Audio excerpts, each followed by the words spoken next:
An effective lie has an element of truth mixed into it, and when gone unchecked, these significant terms become buzzwords that are perverted and no longer carry the original weight and meaning that it once held and carried. So overall, does God desire for his people to be prosperous and prosper?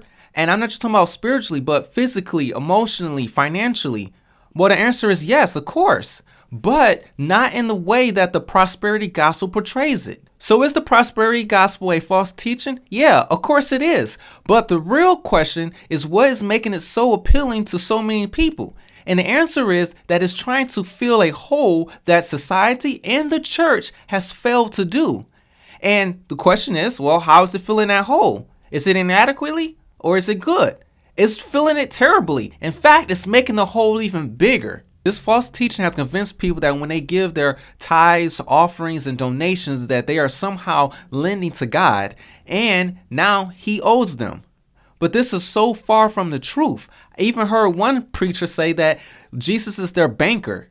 But that's not the case. When Paul wrote to the church in Colossians, he said this, "For by him," referring to Jesus, "all things were created in heaven and on earth, visible and invisible, whether thrones or dominions or rulers or authorities, all things were created through him and for him. And he is before all things, and in him all things hold together. And he is the head of the body, the church." While scripture does say that death and life is in the power of the tongue, they twist this to say that our words are seeds and those seeds create something out of nothing. But that's not true. Only God created out of nothing. He speaks and things come into existence. But whenever we speak, things don't automatically just come into existence. It don't work that way. We have the privilege of creating something out of something else. And don't get me wrong, words are powerful. They can increase our faith and they can increase our doubt. But what words can't do is name something and then claim it, because that is not the way the world works. If that was the case, then a lot of people will be wealthy right now that are otherwise that are not. If Jesus said, "I'm going to save you," but never does, how in the world is that love? In order for Jesus to actually save anyone, he has to have the desire and the capability to do so. And he has both of these qualifications. But not only does he have both of these qualifications, but he has already done it for those who believe in him. And that is the root of the gospel, because he didn't have to do anything. If you notice that Jesus always addressed their physical needs before he addressed their spiritual needs. And this has happened with the blind man. This happened with the person that was disabled and couldn't walk. This happened with all of them. But the church is so focused on saying that I love you, it has forgotten to develop the capacity to actually do it. For so long, Christians have seen wolves and evil people use money and wealth to do and create evil things, that we have mistakenly declared unconsciously that wealth and resources are evil. And that's not the case.